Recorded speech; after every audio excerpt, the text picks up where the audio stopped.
로마서 12장 앞부분에서는 변화된 자들에 대한 이야기를 다루었습니다. 그래서 저번 시간이죠. 변화된 사람의 내적 모습이 어떤 것이 되어야 되는가. 마음을 새롭게 한다는 것은 분별의 기준을 하나님을 중심에 두고 분명히 하나님의 뜻대로 살아가는 분별력을 가져야 된다는 것과 또 각자의 삶 속에서 은사를 추구해야 되는데, 은사는 하나님의 은혜로부터 온 것이기 때문에 자기가 갖고 있는 것이 적은 것이든 큰 것이든지 간에 전부 하나님을 향하여 사용하는 그런 인생을 살아야 되는 것, 그것이 변화된 자의 삶이다라는 것을 한번 나눠봤습니다.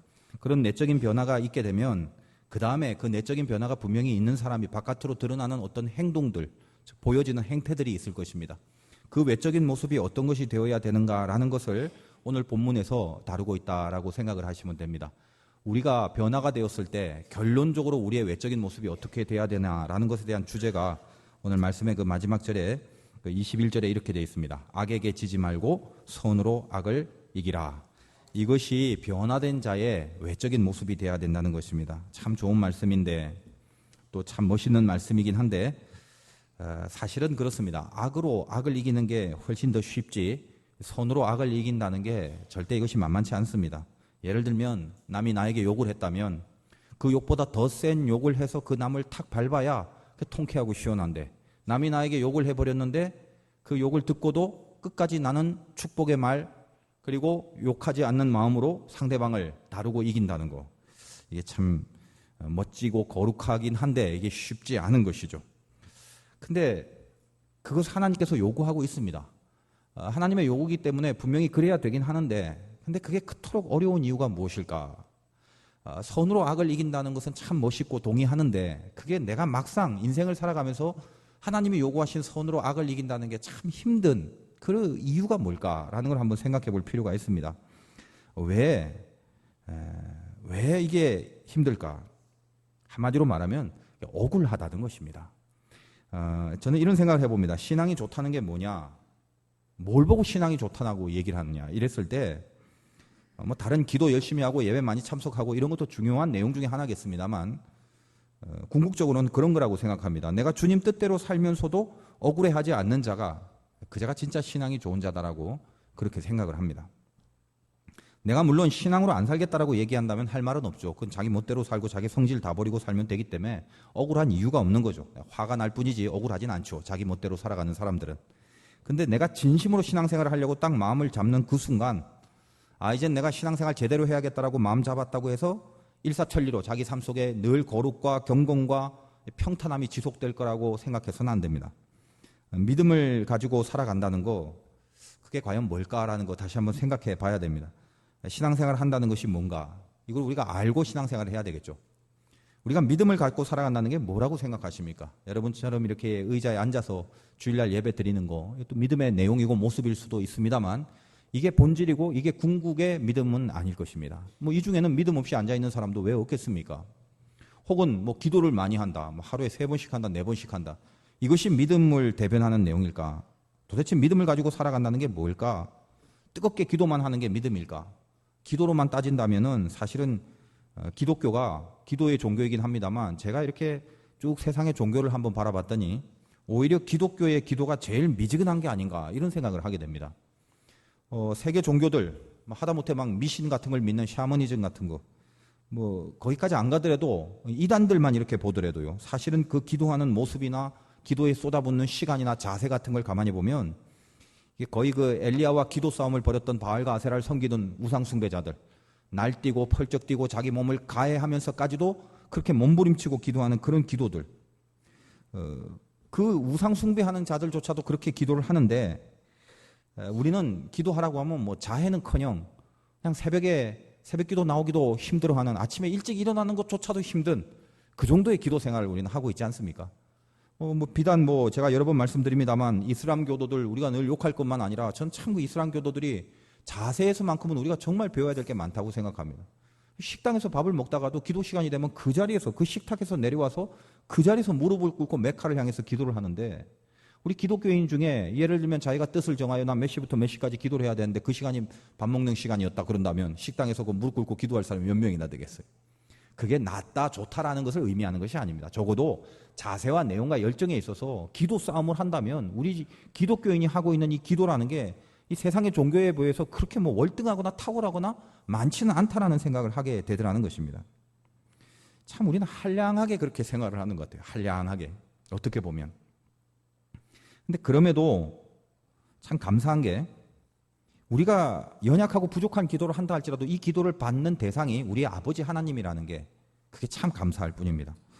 그러니까 솔직히 말해서 이따위로 기도 생활을 하는데도 불구하고 하나님은 우리를 살려주시고 봐주시고 도와주시고 그런 아버지로서 있다는 것이 그게 얼마나 감사한지 모르겠어요. 저저번 주에 제가 이제 캐나다를 갔는데 그 저저번 주는 한 주 동안 참 많은 일이 있었지 않습니까? 우리 장로님 기도 속에서도 여름 행사에 대하여 기도하셨는데 뭐 우리 3일 월화수 종교인 수련회 했지. 그 다음에 와서 또 청소년부 수련회 또 인도했지. 그 다음날 토요일날 우리 카이로스 강사 트레이닝 온종일 토요일날 했지. 주일날 예배 드리고 젊은이 예배까지 다 마치고 사실 아무튼 거의 모든 걸 쏟아붓고 이제 제가 주일날 저녁에 이제 공항을 갔습니다. 우리가 이제 주일날 가면 그쪽에 도착하면 그쪽에 주일이 되거든요. 근데 짐을 좀 적게 갖고 가기 위해서 사실 더운데 양복을 좀 넣어가야 되는데 양복을 넣으면 또 짐이 되니까 그냥 양복을 입고 그렇게 이제 가방을 하나만 들고 이렇게 갔어요. 근데 안 그래도 좀 지친 데다가 잠을 못 잔 상태에서 좀 더우니까 공항인데도 불구하고 시원해야 되는데 이렇게 식은땀이 자꾸 나기 시작하는 거예요. 그래서 참 힘들더라고요. 그래서 이제 의자에 앉아 있는데 한 15분 정도 뭐 비행기 점검이 있어서 늦어지겠다 해서 이제 그 의자에 앉았습니다. 그리고 나서 이제 티켓팅을 하기 시작하고 사람들이 이제 비행기를 타러 안으로 들어가는데 보통 이렇게 줄을 서잖아요. 근데 그 줄을 서는 것도 참 힘들더라고요. 그래서 사람들이 왜 이렇게 줄을 잘 서는지 모르겠어요. 비행기 타려고. 줄을 안 서도 그냥 나중에 되면 다 들어갈 건데 꼭 길게 줄을 서갖고 이렇게 가죠. 근데 줄 서는 동안도 천천히 가게 되면 그게 힘들거든요. 아예 그냥 안 들어가고 처음에 무슨 프레스티지, 퍼스트 클래스 다 불러가면서 번호 몇 번부터 몇 번까지 줄 서라고 이렇게 자꾸 이제 예고를 하잖아요. 근데 제 번호가 거기에 해당돼도 그냥 가만히 앉아 있었어요. 너무 힘들어갖고. 어차피 뭐 다 들어가면 제일 나중하게 들어가야겠다. 그래서 사람들이 다 들어간 다음에 흐느적거리면서 이제 가방을 들고 이렇게 들어가는 순간 무슨 생각을 제가 얼핏 했냐면 제가 좀 키가 크고 이러다 보니까 비행기 이제 타봐서 알지만 좁거든요. 굉장히 10시간 이상을 타야 되는데 이게 너무 피곤해. 그래서 잠을 좀 자고 이래 가야 되는데 이게 이제 괜히 불편하지 않습니까? 그래서 생전 처음 저는 뭐 한 번도 타본 적이 없습니다만 생전 처음 마음속에서 야 오늘 이제 비즈니스석 같은 거 한번 타보고 싶다라는 생각을 얼핏 했어요. 근데 뭐 그게 어떻게 생겼냐면 제가 비행기 타면서 이렇게 앞으로 나오면서 좀 봤는데 이렇게 넓어요.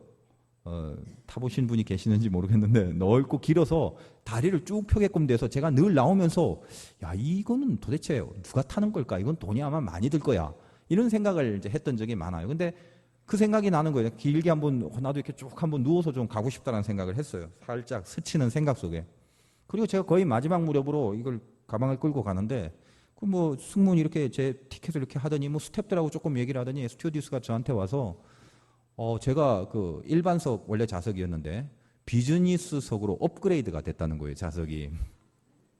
여러분들이 비행기를 모르는 분은 이게 얼마나 큰 파격인가를 잘 몰라서 제가 말씀을 드리는데 여러분 비즈니스석이 얼마짜리인가 하면요. 제가 알아봤더니 704만 원짜리였습니다. 이제 좀 감이 잡히시죠?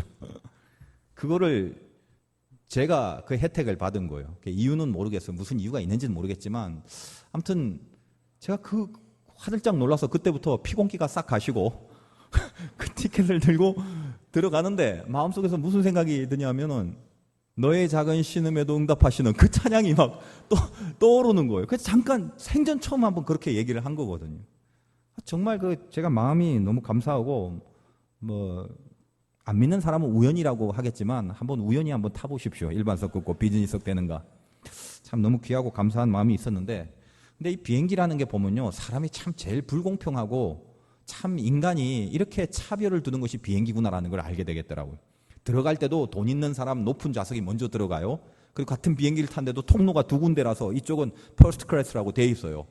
그쪽 통로로도 똑같이 비행기 안으로 들어가는데 그 부분은 앞좌석이기 때문에 이쪽 통로로 들어가고 이카노미 일반석은 밑으로 이제 들어가죠. 저는 생전 비행기를 타도 늘 여기만 다녔는데 막상 갑자기 갈등이 생기는 거예요.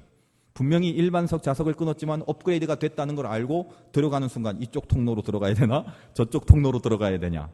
근데 제가 그때 나름대로 계시를 받았지 않습니까? 잘 한번 보세요. 제 신분은 이미 업그레이드가 돼서 그 퍼스트 클래스예요. 비즈니스예요. 그러나 제 자격은 2등석이죠. 그러니까 2등석의 자격을 갖고 있는 저를 은혜로 하나님이 1등석의 신분을 만들어 놨으니 저는 두렵고 떨리는 마음으로 1등석 통로를 향해서 들어갔죠. 그랬더니 저 끝에서 스튜어디스가 저를 탕자를 기다리는 아버지처럼 이렇게 보고 있는데 순간 무슨 생각이 딱 들었냐면 원래 굉장히 자격지심이 있으니까 내가 원래 2등석인데 어떻게 운이 좋아갖고 정말 하나님의 은혜 가운데 1등석이 됐지만 이게 초자 티를 내서는 안 되겠다. 저 사람이 보고 나를 이렇게 늘 비즈니스석을 왕래하는 사람처럼 보여야 자연스러울 건데 어떻게 할까 하다가 두리번 하다가 괜히 울리지도 않는 핸드폰을 바라보면서 그리고 이제 뭔가 웃으면서 이렇게 여유 있게 아무튼 들어갔습니다. 참 좋더라고요. 그 식사가 코스로 스테이크 코스로 이렇게 스프부터 하나씩 이렇게 나오는데 전 정말 세상에 비행기 타면서 그렇게 호강한 적은 아무튼 너무 처음이었습니다. 아무튼 너무 감사해서 지금도 이 기쁨이 지금 제 마음속에 있습니다. 저 뒤에 일반석에 있는 사람들 비빔밥 비벼 먹을 때 저는 이제 칼질을 했다라는 건 아니겠습니까? 자, 그런 얘기를 이제 한두 명 우리 얘기를 했더니 어떤 분이 목사님 올 때도 비즈니스석이 될 줄 믿습니다, 기도합니다, 그래요. 그건 믿음이 아니라 욕심이라고 그러는 거예요. 그러면 저는 갈 때 그렇게 아무튼 은혜 가운데 잘 다녔는데 아무튼 제가 이야기가 잠시 샜습니다. 이게 시차가 있어서 그런지 비즈니스 탄 그 기쁨에 젖어갖고 그런 얘기를 했는데 어쨌든 가만 보면 그죠. 믿음이라는 건 아무것도 아닌데 기도 아무것도 아닌 기도를 해도 하나님께서 들어주시는 것 때문에 우리가 살고 있는 거지. 사실 우리는 하나님 앞에 하등 자격과 실력이 되지 않지 않습니까? 그런데 결국 믿음이라는 게 그렇게 그러면 기도만 한다고 되는 것인가? 기도라는 삶을 살고 예배라는 자리에 가 있고 그런다고 해서 우리가 믿음이라는 것을 살아낸다고 믿음의 삶을 산다고 얘기할 수 있는 것인가? 그렇진 않더라는 것입니다. 기도의 대상이 하나님 아버지라는 것을 우리가 아는 순간 참 감사함은 있겠지만 궁극적으로 그렇다면 내가 하나님을 믿고 살아가는 그것이 뭐냐 이거죠. 지금 말씀드린 기도나 예배 같은 거는 중요한 건 분명히 사실입니다만 만약 이것이 없이 기도하는 모습, 기도하는 시간, 예배하는 자리 그것만 있다고 한다면 절대 믿음이 아닌 그 뭔가가 있습니다. 이게 반드시 있어야 믿음이라고 얘기할 수 있는 그 뭔가가 있다라는 거예요. 그게 뭐냐 하면 한마디로 딱 이야기하면 주님을 따라가는 것 그겁니다. 우리는 얼마든지 이 의자에 앉아 있어서 그리고 성경을 펴고 있는데도 주님을 안 따라가는 삶을 살 수 있습니다. 밥 먹을 때 쉬지 않고 한 번도 잊어버리지 않고 기도하는 사람이라 할지라도 그 삶 속에서 주님을 따라가지 않을 수가 얼마든지 있습니다. 주님을 따라간다는 말 예수님께서 직접 마가복음 8장 34절에 이 말씀을 하셨는데 이것은 반드시 우리가 알아야 될 말씀이며 거의 다 알고 있는 말씀임과 동시에 많은 부분 순종하지 못하는 말씀입니다. 그 말씀이 뭐냐? 아무든지 나를 따라오려거든 자기를 부인하고 자기 십자가를 지고 나를 쫓을 것이니라. 그거거든요. 나를 따라오려거든 자기를 부인하고 자기 십자가를 지어라. 그 삶이 아니고서는 믿음이 아닌 거예요. 그 삶이 아니고서는 예수님을 따라간다는 그 인생이 아니다라는 것입니다. 그럼 내가 지금 주님을 따르고 있는지 따르고 있지 않는지 그것을 어떻게 좀 알 수 있는 방법이 없을까? 있죠. 내가 정말 주님을 따라가고 십자가를 지면서 주님이 따라오라는 그 길을 정말 따라가는 사람이라면 반드시 동반돼야 될 게 있는데 그게 뭐냐면 바로 억울함이라는 거예요.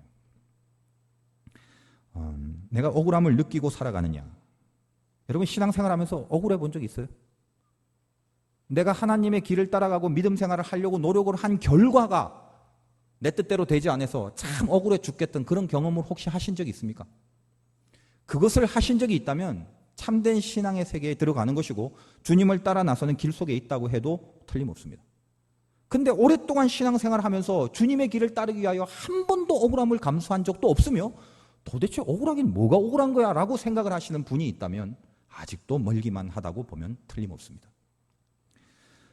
주님을 지금 따르고 있다는 거 십자가의 본질이라는 건 무조건 억울함입니다.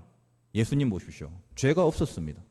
나는 하나도 죄가 없는데 가장 죄가 많은 자가 치루어야 될 그 십자가를 지시고 그 벌을 받으셨다는 것입니다. 이게 억울한 거예요.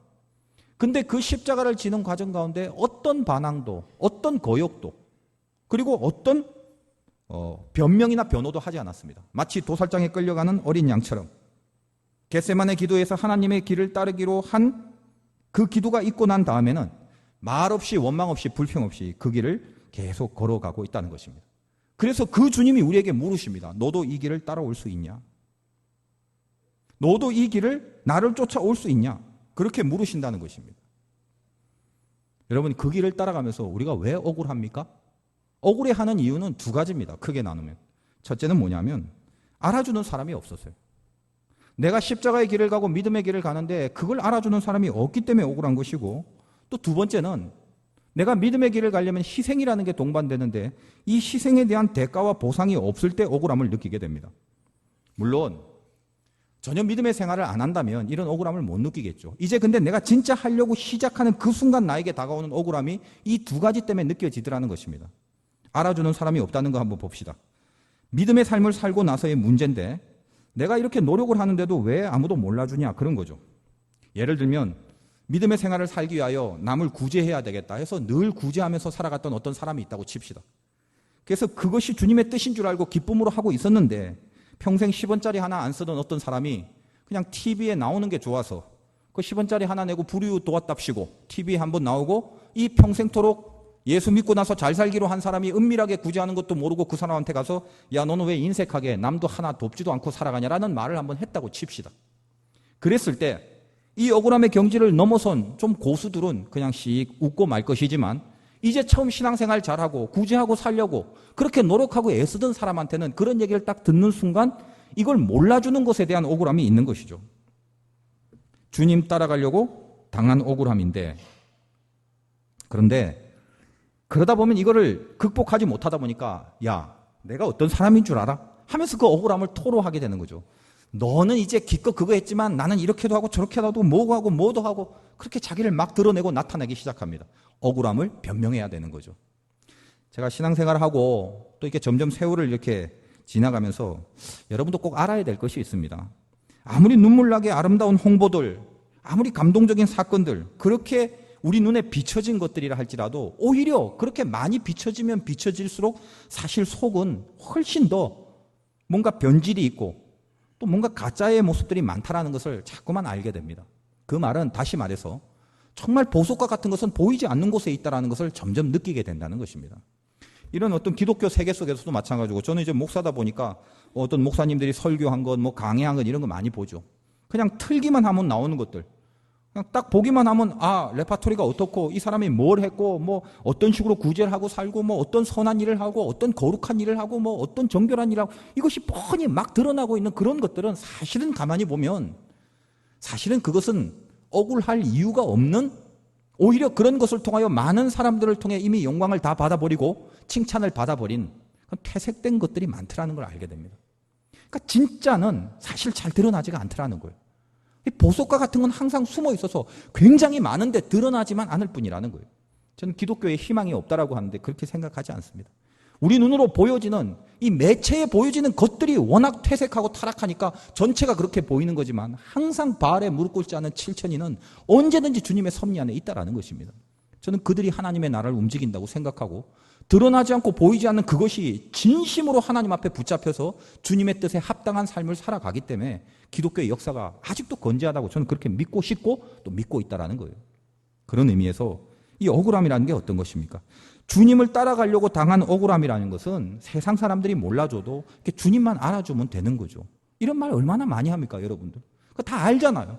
근데 막상 주님만 알아주면 된다는 그 사실에 내가 동의를 하지 않으며 그 살아계신 하나님에 대한 믿음이 없기 때문에 내가 한 억울함이 억울함으로 끝내서는 안 된다라는 거예요. 그러니까 견딜 수 없는 거죠. 정말 믿음이 있다는 것이 어떤 것입니까? 내 억울함이 주님 때문에 당한 거라면 오히려 아름답고 그걸 굳이 해명하고 변명하려고 안 해도 되는 것입니다. 그것이 진짜 믿음이죠. 억울함조차도 내가 스스로 세우는 의가 되어서는 안 된다는 것입니다. 내가 이렇게 당하고 이렇게 내가 손해보고 희생하고 이것이 나의 의가 아니라 주님을 따르려고 계속 나를 부인하다 보니까 당연히 드러나는 열매로서 억울함이 느껴지는 거거든요. 그래서 뭘 압니까? 아, 나는 지금 주님을 따르고 있다는 것을 스스로 아는 거예요. 저는 여러분들이 신앙생활할 때 이런 억울함을 간직한 신앙의 삶이 됐으면 좋겠습니다. 나는 억울한 거 하나도 없어. 억울한 건 못 견뎌. 이게 아니라 여러분 억울함으로 따진다면 주님과 같은 분이 어디 있어요?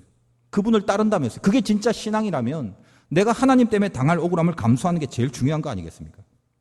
그리고 어떤 겁니까? 알아주는 사람이 없어서 억울하기도 하지만 내 희생에 대한 보상이 없어서 이상하게 희생을 했는데 더 손해를 본다라는 생각을 하는 거죠.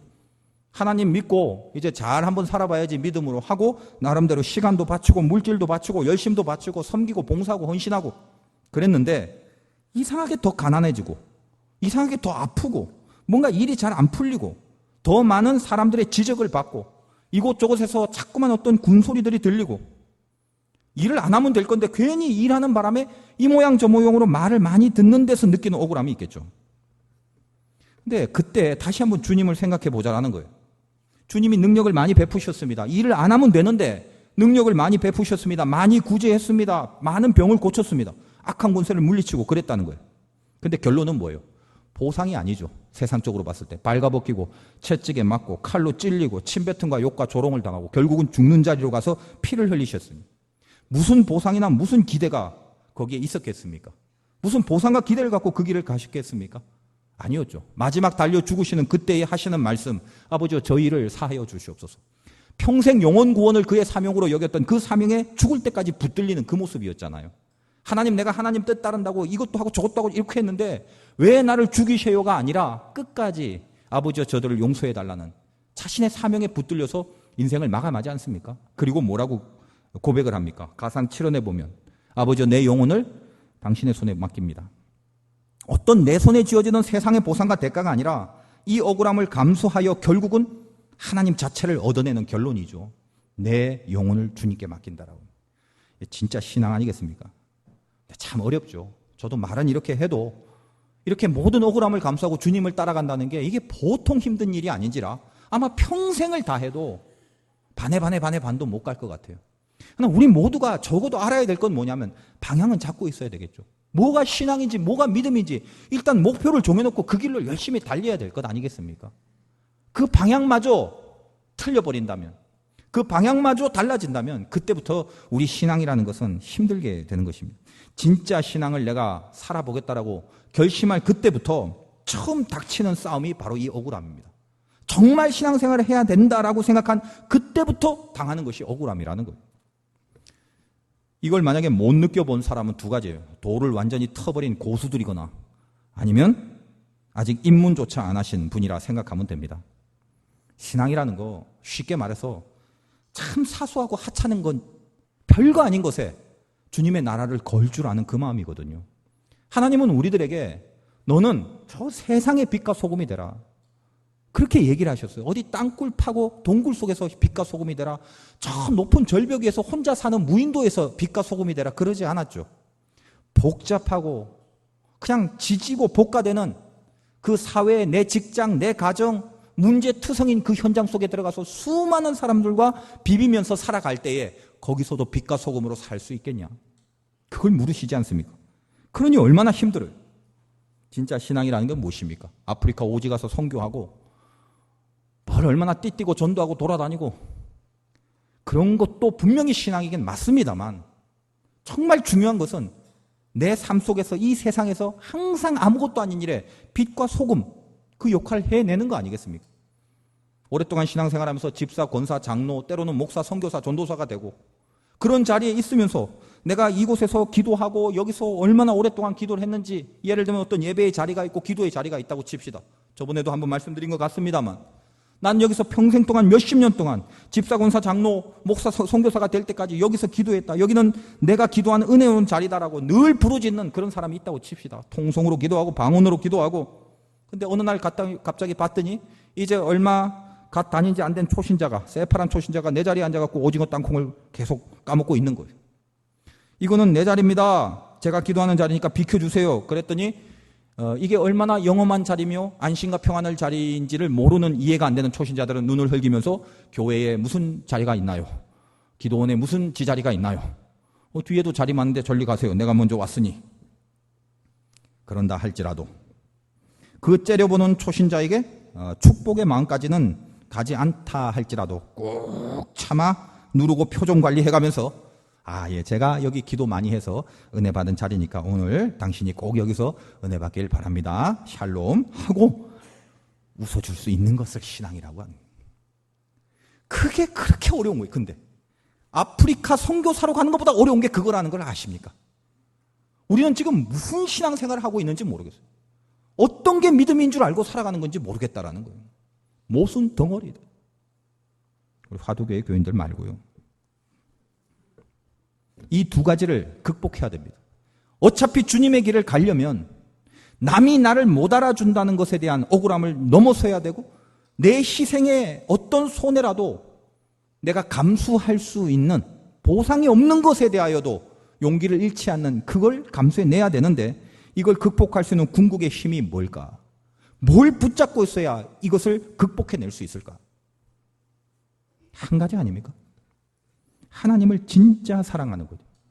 하나님만 사랑하고 하나님을 소유하고 싶은 마음에 충실할 때 그것이 내 모든 신앙의 억울함을 극복할 수 있는 힘입니다.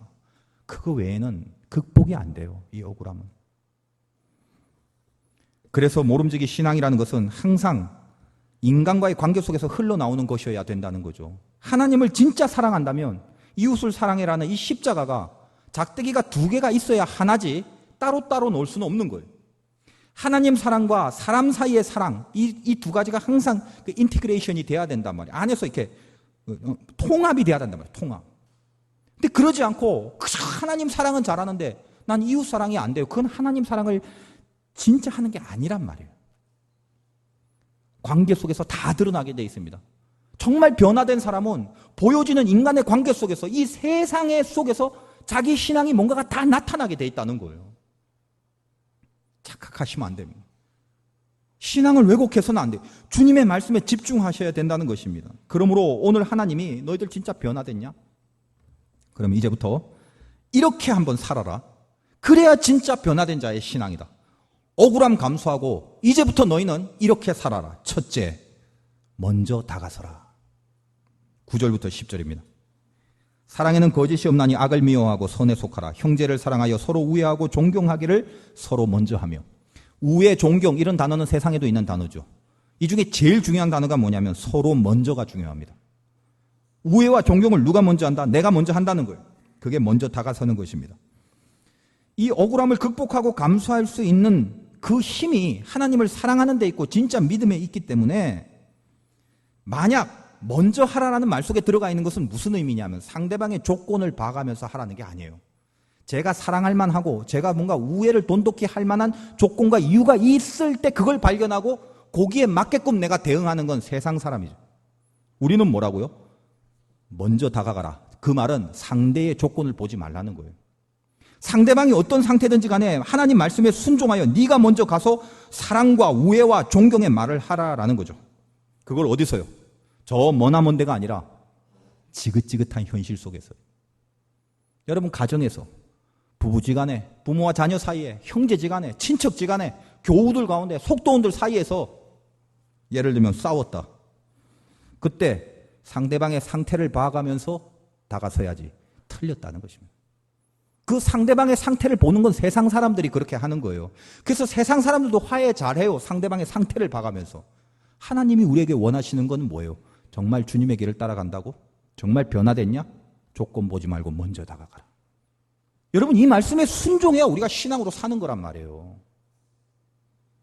근데 이게 안 되죠. 이게 어렵죠. 잘못 살고 있다는 거예요. 우리가 먼저 가서 먼저 사과하고 먼저 화해하는 거 얼마나 쉬운 말이에요. 근데 쉬운 말인데 그렇게 힘든 거죠 이게.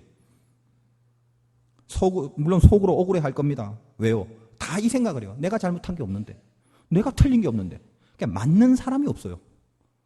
그래서 다 남이 틀렸지. 너 남 보고 맞다, 네가 맞다라고 하는 사람이 없단 말이죠. 왜? 입장이라는 게 있잖아요. 어떤 극단적인 신뢰 빼고는 대부분은 어떻습니까? 다 자기가 맞기 때문에 이거 재판해야 결정되는 거죠. 잘잘못을 누가 이렇게 입증할 수는 없어요. 다 자기 입장이 있단 말이에요. 그럴 때 어떤 입장이냐가 중요한 게 아니라 주님의 말씀이기 때문에 내가 먼저 가서 내가 먼저 다가가는 그 억울함을 감수할 줄 알겠냐 이거예요. 이 신자라는 거예요. 그럼 그때 그 억울함을 누가 보는 거예요? 상대방이 보고 거봐 임마 내가 맞지. 그리고 씩 웃는 그 모습이 나를 아프게 하더라도 이 모습을 감수하는 나를 하늘이 보고 있다는 걸 알기 때문에 그걸 하는 거거든요. 그게 신앙이에요, 신앙. 그게 변화된 자의 모습이라는 거예요. 살다 보면 들려지는 말들이 얼마나 많습니까? 교회만 해도 마찬가지죠. 많은 사람이 있다 보니까 이곳저곳 소리를 들을 수가 있어요. 그래서 전혀 어떤 오해의 소지가 있는 그런 얘기를 자기가 들을 때가 있겠죠. 그때 기분이 나쁘죠. 물론 이게 극단적으로 해명해야 될 중요한 사건이라면 반드시 얘기를 해야 되겠지만 대부분은 그냥 뭐 스쳐 지나가는 그런 아무것도 아닌 말들이거든요. 저도 목회를 하면서 저에게 와서 상담이나 낙담이 되고 절망이 돼서 기도 부탁하는 케이스들 볼 때 마음의 상처를 누구한테 였냐면 사람한테 였는데 무슨 많은 사람 아니에요. 비중 없는 한두 사람의 슬쩍 했던 얘기, 그게 자기를 못 견디게 하는 거죠. 왜 그럴까요? 마귀의 전략 중에 아주 유명한 전략이에요. 조금만 건드려서 전부 다 망하게 하는 거. 아무것도 아닌 거 살짝 건드려갖고 전체를 폭삭 망하게 하는 거거든요. 그게 마귀 전략이란 거예요. 장기 두시는 분이 있습니까? 차, 포 이런 거 중요하죠. 근데 처음 시작했을 때 실수를 해서 차를 빼앗겨 버렸어요. 근데 저는 이 친구를 봤어요. 제가 장기를 두다가 차만 처음에 딱 먹는 저 나름대로의 방법이 있다고요. 그래서 그 차를 딱 먹었는데 차는 워낙 비중이 있거든요. 장기 둘 때. 그럼 차를 먹혔으면 그 다음에 제대로 된 매너를 갖춘 친구라면 더 열심히 생각하고 노력해서 충실하게 둬야겠죠. 근데 그 처음에 차 하나 뺏겼다는 것 때문에 그 다음부터는 일부러 막 죽는 거예요. 막 죽는 거예요. 다 먹어라 하고. 그게 어떤 겁니까? 마귀 전략하고 똑같죠. 그때부터 잘하면 되는데 그거 하나 실수했다고 무너지는 게 아닌데 하나님이 지켜주시는데 그걸 생각하지 않고 지 생각대로만 인생을 살기 때문에 요거 하나 잘못됐으면 다 망했다라고 생각해 버리는 거예요. 한두 사람의 말이 와서 나를 찌를 때 아무것도 아닌데도 전체가 나를 향하여 그렇게 생각하고 있다. 내지는 그 아무것도 아닌 말을 하나님 앞에 점검하지도 않은 채 그냥 그것이 내 속에서 상함이 돼서 무너져 버리는 그런 마귀의 공격 속에 얼마나 많이 넘어가고 있냐 이 말입니다. 그때마다 우리가 생각해야 될 것이 있죠. 모든 것을 항상 한번 주님을 한번 생각해 보는 거예요. 저도 인생을 살면서 마찬가지입니다. 목회를 하다 보니까 많은 사람들이 있죠. 근데 많은 사람들이 저에게 어떻게 다 좋은 말을 하겠습니까? 사람이라는 게 종류가 얼마나 다른데. 근데 제가 수백 명 모이는 사람들 속에서 저에게 예를 들면 어떤 나쁜 얘기를 제가 들었을 때 그걸 다 마음에 속상하고 낙담하고 물론 고쳐야 될 게 분명히 있다면 고쳐야 되겠지만 아닌 것을 얘기할 때도 불구하고 그걸 낙담하고 절망하면 어떻게 목회를 하겠어요? 그래서 자세를 하나 잡으면 돼요. 뭐냐면 그게 어떤 소리라도 상관없어요. 나를 향하여 들려오는 소리를 다 주님의 소리로만 받아들이면요. 거기에 숨겨져 있는 메시지가 있어요. 아닌 것 같아도요. 뭔가 다른 측면에서 나에게 주시는 하나님의 은혜가 있단 말이에요. 그게 어떤 자세죠? 주님만 바라보고 살려고 하는 자세가 돼 있으면 되는 거예요. 하나님이 나를 어떻게 생각할까? 주님이 나에게 뭐라고 말씀하시는가? 내가 이거는 분명히 따라야 되는데 거기에 집중하는 것입니다. 그러면 마귀가 조금만 건드려도 전체를 넘어뜨릴 수가 없어요. 왜냐하면 전체는 하나님이기 때문에 그렇거든요. 전체가 하나님이라는 걸 놓치는 순간 작은 것 몇 개의 자극을 받아서 다 쓰러져 버린단 말이에요. 그렇지 않습니까? 여러 번 제가 말씀드렸죠. 마귀는 작은 거 갖고 온다고. 에덴 전체의 실과를 보지 못하게 그 먹을 수 있는 풍성함의 감사를 다 잊어버리게 만들고 딱 하나 그거 먹지 말라는 거 그거 갖고 와갖고 인간을 넘어뜨린다는 거예요. 거기에 원망과 불평이 있게 만드는 거예요. 항상 현실을 갖고 와서 우리로 하여금 전체를 무너뜨리게 하는 마귀의 공격이 있다라는 거예요. 근데 여러분 이제부터 한번 생각을 해보십시오. 먼저 다가서는 것도 억울하다고 생각하지 마시고 또 나에게 들려오는 모든 나쁜 소리가 있다 할지라도 주님이 나에게 이걸 말씀하신다라고 붙잡으면요. 거기서 메시지를 얻을 수가 있는 거예요. 그게 제일 중요하다는 것입니다. 저는 우리 화도교회에 신앙생활하는 우리 성도님들이 좀 행복했으면 좋겠어요. 기쁘고 서로 만나면 즐겁고 서로 만나면 힘이 되는. 혼자 있을 때 내려왔는데 같이 모여서 예배드리니까 자꾸만 기분이 더 좋아지고 더 편안해지고 더 넉넉해지고 안심이 되고 그런 모습이 좀 됐으면 좋겠다라는 거예요. 그게 신자들의 모임 아니겠습니까? 여러분 오늘 당장 이 말씀을 듣고 여러분 안에 성령이 임했다면 그리고 이 한 주 동안 승리가 있다면 한번 먼저 다가가는 행동을 한번 해보십시오. 한번 먼저 가서 오늘 당장이라도 어떤 일이 있는지는 잘 모르겠지만 먼저 가서 한번 먼저 해보시는 승리들이 있으시길 바라요. 그럼 어떻게 되는데? 저는 몰라요. 다만 이렇게 하라는 하나님의 말씀에 순종한 결과 하나님이 뭐 어찌 해주겠죠. 하나님의 뭔가가 있겠죠. 왜? 그분의 말씀에 따랐으니까.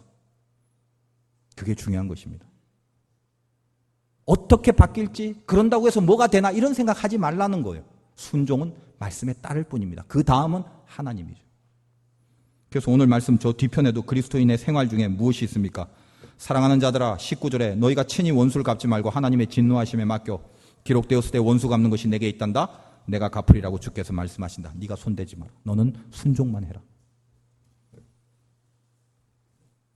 여러분 억울한 게 있으면 주님 앞에 갖고 가서 먼저 내가 주의 말씀에 순종하는 마음으로 다가가 버리는 그 승리가 있으시길 바라요. 두 번째로 변화된 자는 어떻게 살아가냐? 게으르지 말자는 것입니다. 11절 보니까 부지런하여 게으르지 말고 열심을 품고 주를 섬기라. 이런 거 있죠. 내가 이렇게 했는데 보상이 없어. 딱 이 생각이 들면 게을러지는 거예요. 게으름이 뭡니까? 여러 번 말씀드렸죠. 영적인 게으름이라는 것은 뭐 일 안 하고 빈둥빈둥 거리는 게 아니라 제일 중요한 일을 안 하게 하는 거. 치명적인 사단의 공격이에요. 그래서 신자로 하여금 기도를 못하게 만드는 거. 완전히 이거 초미의 게으름이죠. 그러니까 다른 일로 분주하게 만들고 기도는 안 해요. 그게 게으름이라는 걸 아세요. 새벽 일찍 일어나서 하루 종일 일해도 정작 신자로서 해야 될 것을 빠뜨리고 하게 만든단 말이에요. 그게 영적 게으름이란 말이에요. 여러분 탕자가 얼마나 게으른지 아세요? 그 많은 돈 갖고 나가서 그냥 디비 자기만 했겠어요? 그 돈 쓰느라 매일매일 얼마나 부지런했겠어요? 근데 그걸 뭐라고 본다? 게으름이라고 보는 거예요. 왜? 아들로서의 일을 하나도 안 했기 때문에 그런 거예요. 우리도 마찬가지입니다. 게으러질 수 있다는 거예요. 기도 못하게 하고 봉사 못하게 하고 선교 못하게 하고 좋은 일 못하게 하고 헌신, 섬김의 자리 자꾸만 이쪽으로 갈 마음을 뺏어버리는 거죠. 왜? 하다 보니까 보상이 없어. 대가도 없어. 그런 마음이 확 들 때가 있죠. 특히 일하시는 분들, 뭐 직분 맡은 분들. 갑자기 이렇게 확 다운이 될 때가 있다면 너 왜 이걸 해? 아무런 대가도 없는데 보상도 없는데 왜 손해를 봐? 왜 희생을 해? 왜 헌신을 해? 왜 이래 내가? 그런 마음이 쑥 들어올 때가 분명히 있습니다. 목사님 저도 있는데 여러분이 왜 없겠어요? 그때 읽어야 될 책이 있어요. 무슨 책이냐면 누구를 위하여 종을 울리나 라는 유명한 소설책입니다. 진짜 읽지 마세요. 제목만 보세요. 제목만. 무엇 때문에 그걸 하는지 본질을 보라는 거예요. 자, 저 목사입니다. 그럴 때가 있겠죠. 보상, 대가, 이게 거품이 들어오고 상태 안 좋으면 쓸데없는 세상적인 생각을 하게 되겠죠. 그때 어떻게 극복해야 되냐면 다시 본질을 보여요. 내가 뭐 때문에 목사를 하지? 누굴 위하여 종을 울리지? 다시 생각해 보세요. 본질을 붙잡게 되면 거품이 다 사라지고 풀리게 돼 있단 말이에요. 내가 지금 왜 이 일을 하지? 교회에서 왜 이 헌신을 하지? 내가 왜 봉사를 하지? 내 직분이 왜 이 직분을 하나님이 줬지? 이거 다시 본질을 생각하면 쓸데없는 거품들이 다 빠지게 되는 거군요. 그리고 게으르지 않고 정작 중요한 일을 하게 된다는 것입니다. 오늘 말씀해 보니까 어떤 얘기를 합니까? 게으르지 말고 열심을 품고 주를 섬겨라. 여러분, 하나님을 사랑한다. 이 사랑한다는 건요. 사랑이 뭐냐면 열심을 품을 때 행복해지는 거. 그게 사랑이에요.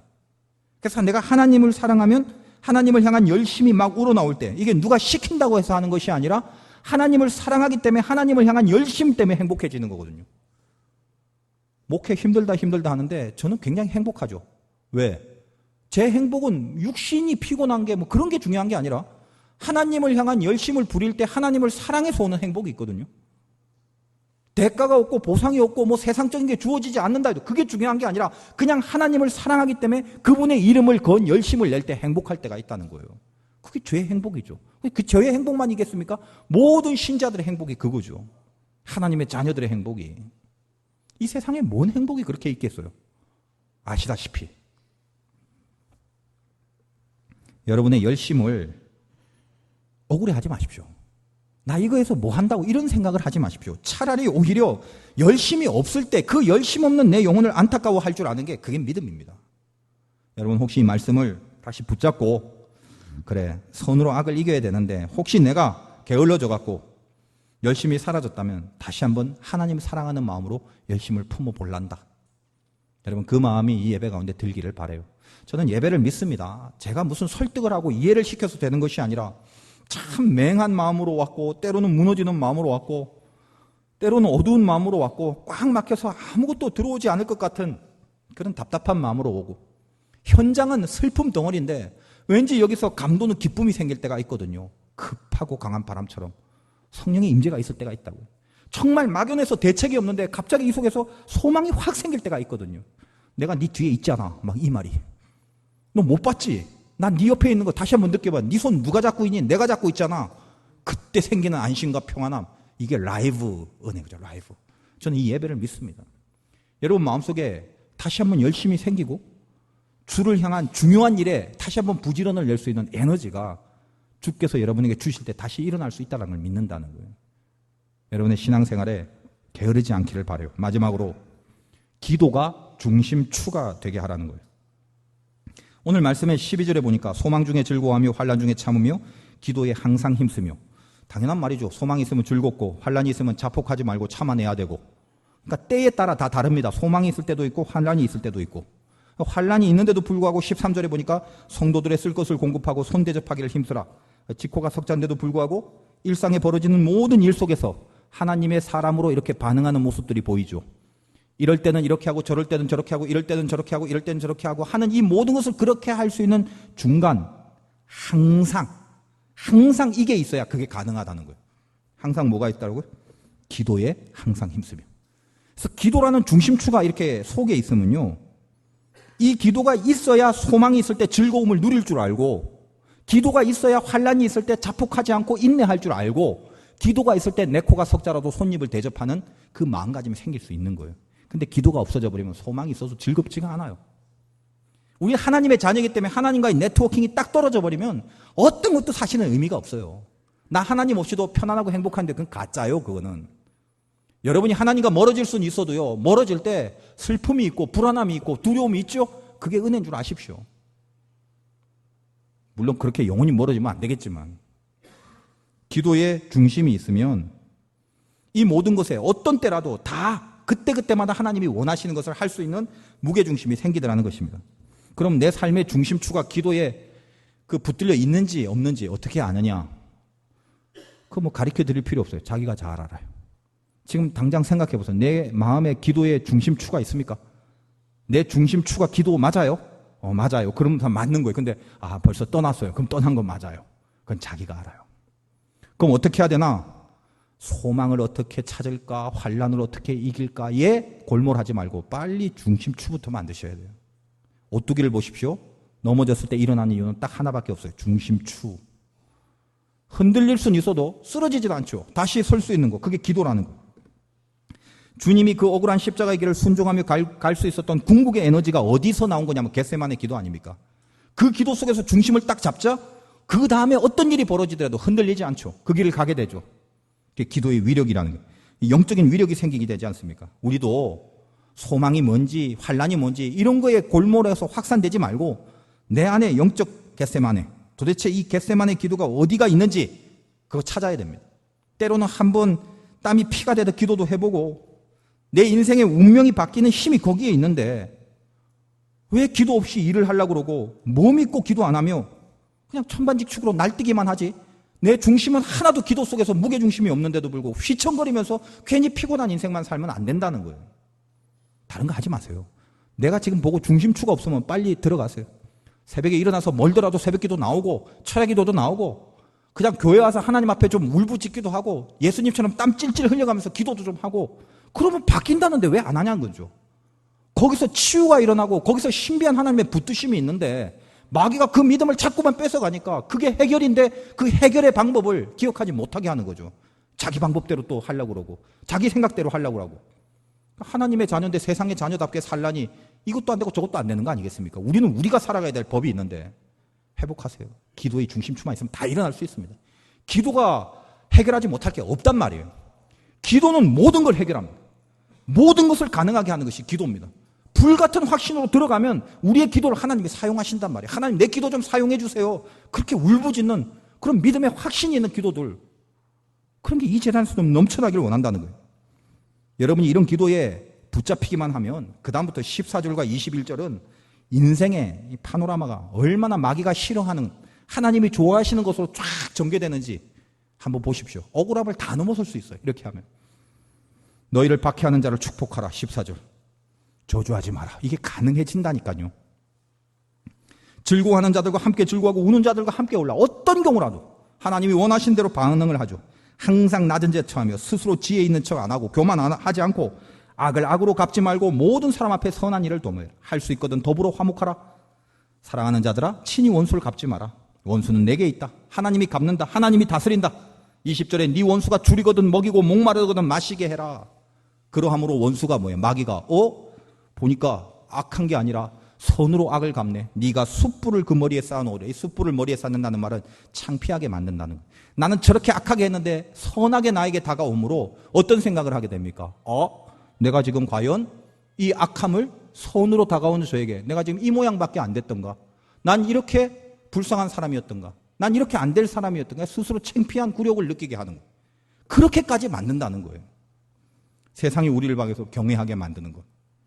결론이 무엇입니까? 악에게 지지 말고 손으로 악을 이겨라. 그것이 주님의 뜻입니다. 힘들고 어려운 길이지만 한 주 동안 주신 말씀 붙잡고 한 번이라도 실천해 볼 수 있는 승리가 있으시고 주님의 이름으로 축원드립니다.